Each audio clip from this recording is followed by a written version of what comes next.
No my dear son, మీరు నన్ను పట్టుకోలేరు. Hello, never. ఇక రన్నింగ్ రేస్ నీతో చేసే ఓపిక మాకు లేదు రోయ్. ఇప్పుడు నీ ఇష్టం వచ్చిన దేశానికి పారిపో, వి డోంట్ కేర్. ఇదేంటి నన్ను వదిలేసి తన్ని పట్టుకున్నావు? నీ రిమోట్ కంట్రోల్ ఇక్కడ ఉంది కాబట్టి. డాడీ మర్యాదగా అమ్మాయిని వదులు. ఈ అమ్మాయిని నేను కిడ్నాప్ చేస్తున్నాను. డాడీ సౌమ్యను వదిలిపెట్టు. వదలను గాక వదలను. ఇదిగో వదలకపోతే ఊరుకోను. ఊరుకోపోవడానికి నువ్వెవరు బాయ్? తన కాబోయే భార్య. నీ కాబోయే భార్య అయితే నా కాబోయే కోడలు. కోడలైతే ఏమిటి? కోడలా?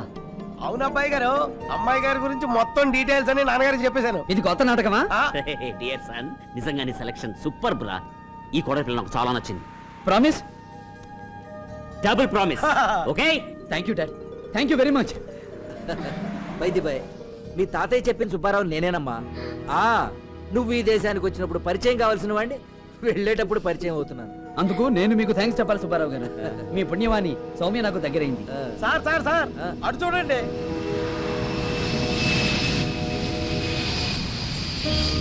చాలా గొప్ప వార్త చెప్పావమ్మా. ఆడపిల్ల అదృష్టం అత్తవారింటికి వెళ్ళేటప్పుడు తెలుస్తుందంటారు. అంత గొప్ప కుటుంబానికి నువ్వు కోడలు కావటం నిజంగా నీ అదృష్టం. ఏం కాదు, అక్కయ్య కోడలుగా అడుగు పెట్టడం ఆ ఇంటి అదృష్టం, అతని అదృష్టం. అక్కయ్య మనసు మంచిది, అందుకే మంచి సంబంధం వచ్చింది. అవునమ్మా, ఇక నా బాధ్యతే మిగిలింది. మంచి రోజు చూసి వాళ్ళతో పరిచయం చేసుకుని అన్ని విషయాలు మాట్లాడతాను.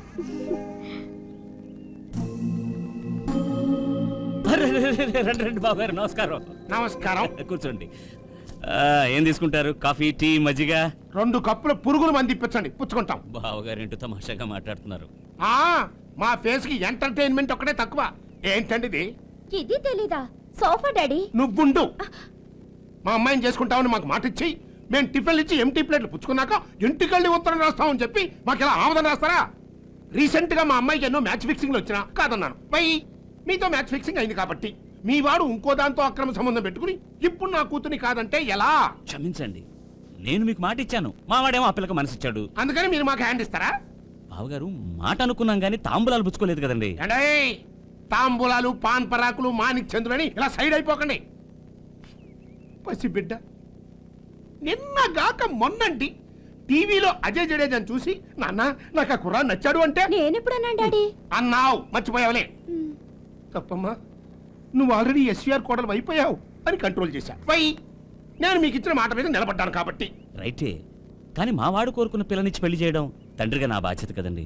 అయితే నా కూతురు దోసేయడానికి గండిపేట చెరువు బెటరో హుస్సేన్ సాగర్ బెటరో చెప్పండి. నాకు ఈత రాదు కదా డాడీ. అందుకే తోసేస్తానంటుంది. అబ్బా, అంత పెద్ద మాటలు ఎందుకు బావగారు? తప్పు నా వైపు ఉంది కాబట్టి ఓ మంచి సంబంధాన్ని చూసి నేనే మీ అమ్మాయికి పెళ్లి చేస్తాను. అంటే ఏంటి? నేనేమన్నా తట్లో చుట్ల ముగ్గురు వాళ్ళ కనిపిస్తున్నానా? లేకపోతే నా కూతురు ఏమన్నా చెత్త కుప్పలో దొరికి ప్లాట్ఫారం మీద పెరిగిన పిల్లలా కనిపిస్తున్నా? మాకు ఒక వంశం 16 ఏళ్ల చరిత్ర ఉందండి. అయితే వేరే సంబంధం చూసుకోండి, మా వాడికి ఆ పిల్లనిచ్చే చేస్తా. చూస్తా? నా పెళ్లి కూతురి కాదని నీ పెళ్లి కొడుకు పెళ్లి ఎలా చేస్తావు నేను చూస్తా. పద. చూసావు బావయ్య? హాయ్. మీ తాతయ్య గారితో మాట్లాడడానికి మీ మామయ్య గారు మీ ఇంటికి వస్తున్నారు. మా ఇంటికా? ఎప్పుడు? మధ్యాహ్నం 2 గంటలకి. ఇవాళ? అవును, ఈ మొద్దు వాడంత తొందరగా మాట్లాడేసుకుంటే మనం అంత తొందరగా హనీమూన్కి వెళ్ళిపోవచ్చు. అయితే పాల గ్లాస్ చేత్తో పట్టు కూర్చుంటా. అలాగే పట్టుకుందు గానీ అడ్వాన్స్ గా ముందో ఫోన్ కిస్ కొట్టు.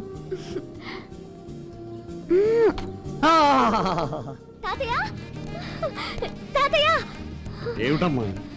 మన ఇంటికి మురళి వాళ్ళ నాన్నగారు వస్తున్నారు. దేనికి? అదే నా పెళ్లి విషయం మాట్లాడడానికి. అదేమిటమ్మా, ఆడపిల్లి వరం మనం వెళ్ళి మాట్లాడాలి కానీ ఆయన దావటం ఏంటి? సంస్కారవంతుడు కాబట్టి తాతయ్య. కరెక్ట్ అమ్మా, నువ్వు అక్కడికి రెడీ చేయి, నేను వెళ్ళి స్వీట్స్ తీసుకొస్తాను. All the best. ఏంటండి? వస్తాను, టైం అయింది. ఏం చేయబోతున్నావు డాడీ? యాక్సిడెంట్. వద్దు డాడీ, మురళితో నా పెళ్లి జరగలేదని నువ్వు యాక్సిడెంట్ చేసుకుని చచ్చిపోవద్దు. నేను చేసుకోవడం కాదే, ఆ ఎస్వీఆర్ కి యాక్సిడెంట్ చేయబోతున్నా. నిన్ను యాక్సిడెంట్ చేయమని ఆయన అడిగారా డాడీ? అవునమ్మా, ఇన్సూరెన్స్ చేయించుకున్నారంట, పోతే బోల్డ్ డబ్బు వస్తుందని. అలాగా? పోసిన పిచ్చి తల్లి, ఆ ఎస్వీఆర్ గారు మన సంబంధం కాదని వేరే కొంపకి తాంబూలాలు పుచ్చుకోవడానికి వెళ్తున్నాడు. ఇప్పుడు యాక్సిడెంట్ చేసి ఆడికి ఏ కాలో చెయ్యో తీసామనుకో, అది సెంటిమెంట్ గా ఫీల్ అయ్యి ఆ సంబంధం క్యాన్సిల్ చేసుకుని మన సంబంధం సెటిల్ చేసుకుంటాడు. ఆయనకు అసలు సెంటిమెంట్స్ మీద నమ్మకమే లేదనుకో. నువ్వు ఇట్ట యాంటీ సెంటిమెంట్ గా మాట్లాడకే. డాడీ, నాకు చిన్న డౌట్.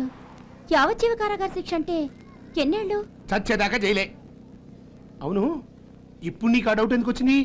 ఒకవేళ ఆయనకి కాలు చెయ్యికి బదులు ప్రాణమే పోయిందనుకో, నీ కోసం జైలు క్యారేజ్ తీసుకుని ఎన్నాళ్ళు రావాలో నాకు తెలియాలి కదా. చిచి చిచి చిచి చిచి చిచి మద్రకెళ్తూ మదర్ తెరిసాని తోడు తీసుకెళ్తామంటే ఇదే.